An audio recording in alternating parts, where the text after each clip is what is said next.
With the re-release of a whole host of arcade classics, Arcade 1-Up has dredged up many memories of lost days of pumping quarters into arcade machines. While they might be Avengers fans and seen all the movies in the theater, they may end up spending a lot of money on a game with a lot of subtle nuances that might eat them alive right off the bat and discourage them. So I'm here to help guide you with one of the more forgiving characters in the game. Debuting in Uncanny X-Men number 12, Professor X's evil stepbrother, Kane Marco, finds a powerful crystal, which gives him his armor and super strength and helps him defeat the X-Men, only to fall to his stepbrother taking over his mind. And since 1963, he has been on a one-man tear throughout the entire Marvel Universe. His latest appearance in an entertaining fight scene in Deadpool 2. In the realm of fighting game, made his debut as a sub-boss in the game X-Men Children of the Atom for the arcade and then later PlayStation and Saturn. But here in Marvel Superheroes, he's fully playable. For what he lacks in speed and mobility, he makes up for it with range and plenty of power. Just a couple hits and one super can turn the tide of any battle and cut your opponent's life right in half. Hopefully, with the help of these upcoming tips, a complete novice can become a beast and embarrass their friends whenever they decide to step up to the arcade machine. First thing we're going to cover are Juggernaut's normal attacks. As you can see, his light jab covers over half a screen of distance. And if you keep tapping it repeatedly, he switches arms from left arm to right arm, alternating. And if one of those happens to land, you could follow it up with something a little heavier, a special move, a heavier normal attack. The two hits will land initially for smaller characters, but medium characters and above, the two hits will land after the first hit.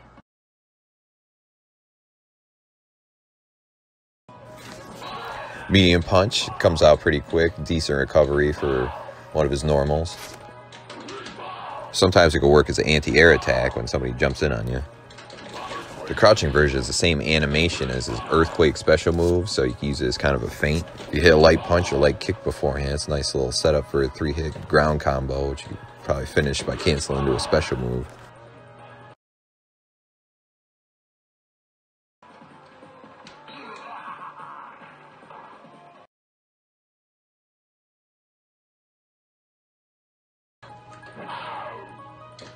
Forward heavy has a lot better range than just the regular standing variation.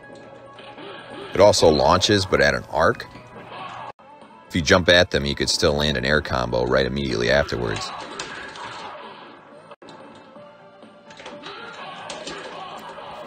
Crouching heavy is his main launcher. It's a lot more reliable than forward heavy as a launcher, but has the same drawback and poor recovery time, not as good a range.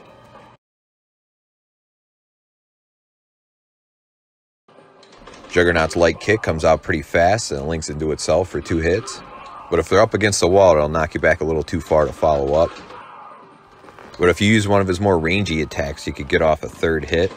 Like his medium punch, his forward heavy, and his crouching medium kick. And it adds extra 2 hits to his super combo, the Juggernaut head crush, turning it from a 7-hitter to a 9-hitter.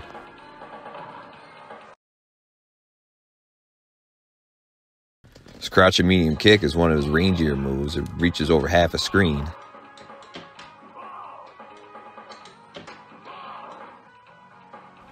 And it's his only normal that I've seen that combos directly into his Juggernaut punch and his Juggernaut splash. The splash and the earthquake have a chance to whiff though if you hit the wrong strength of the distance that you need. But the Juggernaut punch always seems to land afterwards. It's more reliable in a ground combo. Even using light punch, you can still cover a good distance as long as you land that crouching medium kick. Very useful for ground combos. The air, ground, and crouching variations of the heavy kick are pretty much the same. I mean, less of a chance to whiff with the crouching variation. It's an okay anti-air attack with not so great recovery, so use it sparingly.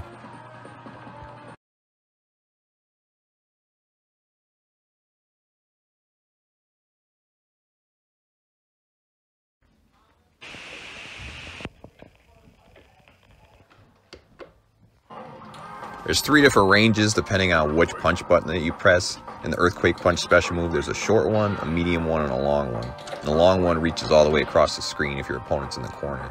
But if you do happen to land the heavy punch variation in close, then you're going to land all 6 hits. It's going to eat about a quarter of their health. It's pretty powerful. Not only can you input the command for the Earthquake Punch during a regular attack, but if you're in a corner close, you could immediately land a follow-up attack. But if you're at mid-screen distance or so, you can immediately hit the dash button and land a normal attack right afterwards. Forward and heavy punch directly afterwards will act like a launcher and just shoot them right in the air, and you can follow up with an air combo. The Juggernaut punch is unique in the sense that it occupies the entire joystick for the input. You gotta hold the back button and then swing it all the way to the forward position before you hit the punch button.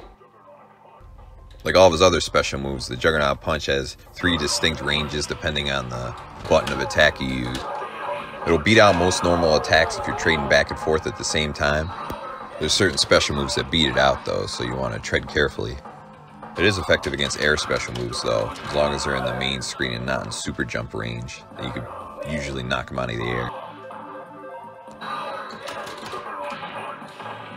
The Juggernaut Splash is the exact same input as the Juggernaut Punch, so if you want to mix it up and throw them off their game depending on where your opponent's coming from. And if he doesn't hit anyone, he just kind of collapses on the ground in a pile for a couple seconds. Like his other specials, it kind of leaves him open to be punished by a follow-up attack if it whiffs. Unlike his other special moves, this move can be performed from the ground or the air. The aerial version is actually more effective because it can hit full screen distance unlike the ground version. You could actually have a triangle jump situation if you jump backwards and then input the command and hit the button. It's effective as a directional diversion, and it also is good to hop over beams and fireballs. They could be used in air combos, but only directly combos immediately after the launcher. But it's still an effective finishing blow if you land an air combo mid-screen. It's also good against people like Dr. Doom, Magneto, Iron Man, and Spider-Man who like to hang out in super jump range and throw stuff at you. In each stage, there's one individual item that Juggernaut could pick up and throw at his opponent. You just gotta hit down twice and the 3 punches together whenever you're kind of hovering over it. And it'll lift it right above his head, and if you hit the punch button again, it'll chuck it right at his opponent. It doesn't do a lot of damage, and I don't think there's anything you can combo into it, but it looks funny, and some of the items are ridiculous.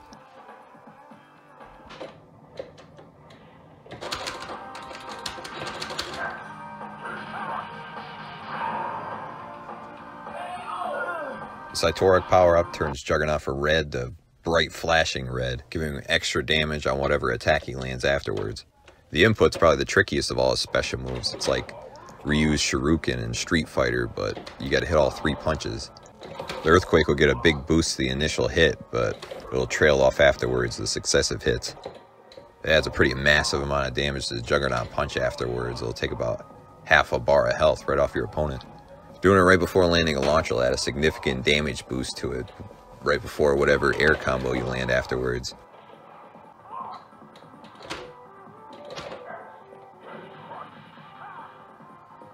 And if you activate a power gem at the same time that you have the Cytoric power-up activated, it'll do even more damage. It'll be a double damage boost to whatever move you land next. Splash or a punch will eat half their health. And if you land a Juggernaut head crush, they might as well just stick their head between their legs and kiss their ass goodbye. His Infinity Counter is a light punch version of the Juggernaut punch, but it can eat through supers, so it can be effective in certain situations. And now we're going to discuss Juggernaut's air options, which are rather limited, but he has a few. When jumping in, you're going to want to start out with light attacks. They come out a lot quicker, they have a lot more range, and they lead to a whole bevy of setups we're about to show you right now. Light punch leads directly into medium punch, and then you can follow up on the ground with another regular attack. The jumping light kick links right into the jumping medium kick, but it doesn't push you back as far when you hit them right in the corner, so it might be a better option once you're in that territory.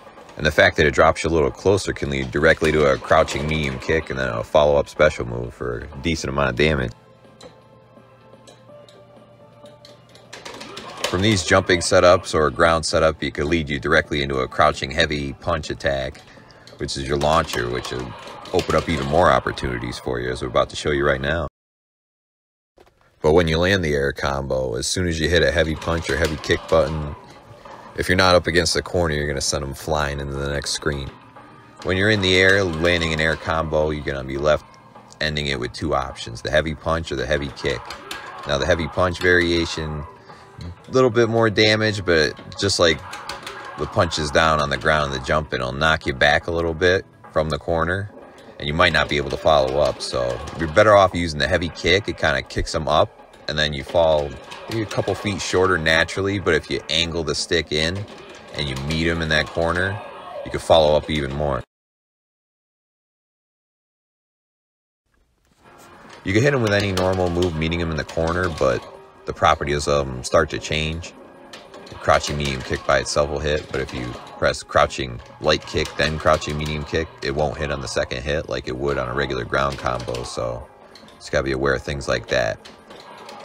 Just like in the air, the best follow-up option is starting with a light kick or a light punch.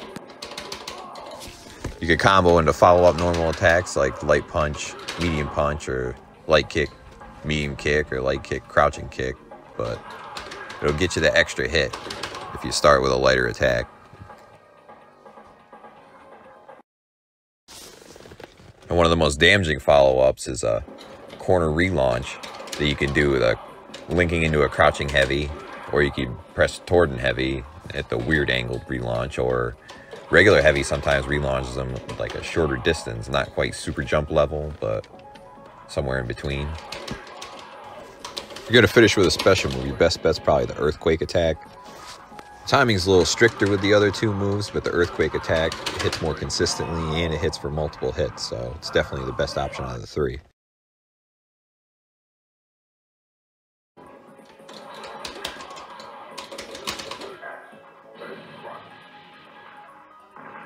But after you do that, the follow-up timing gets a little stricter, so if you want to follow them up in the corner, you really got to jump directly afterwards. But you could also follow up with a Juggernaut head crush special. I mean, depending on the situation, you'll land all the hits, but if you catch them rolling or as soon as they hit the ground, they'll just get popped after one hit directly in the air across the screen. And sometimes it won't give you the proper amount of damage or credit. So you got to get your timing on that down as well.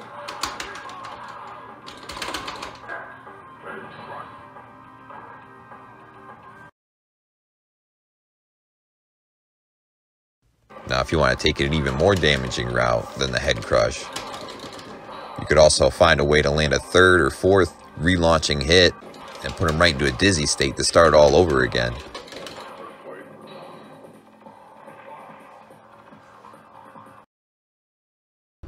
Unlike other characters, Juggernaut has super armor at all times, which means it takes multiple hits for him to get stunned as opposed to a normal character that would take usually just one. The gems all have the same properties as they do for every other character with the exception of the space gem. When you activate that, all of a sudden Juggernaut will turn gray, and he can pretty much eat whatever moves in front of him without getting stunned. That, along with power gem stacking, are the two most useful gems that Juggernaut can get.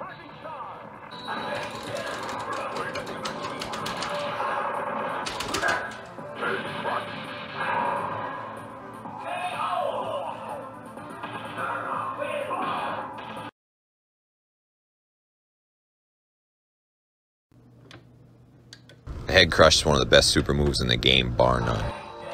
Comes out extremely fast, it can be comboed into and out of, goes across the entire screen, it does a ton of damage. It can eat through pretty much anything except certain uppercuts and beam finishers if they start them before. After you've executed the move, they'll be on the ground right behind you. Depending on where they land, you can follow up in a few different ways. If they fall directly behind you, you can follow up with normal attacks. But if they happen to land full screen, you can still follow up with a Juggernaut punch.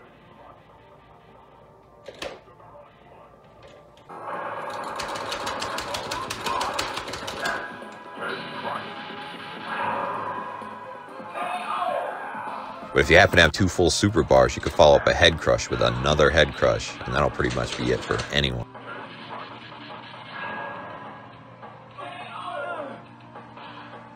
Hopefully these tips will help you dominate the competition. If you found this video useful, hit the like button. And if you want to see more, hit the subscribe button. I'll have more exciting gaming content on the way. If you found that this video has brought your Juggernaut game to another level, and you're feeling generous and you want to donate to the cause, drop a token in the old PayPal link below. Thanks for watching.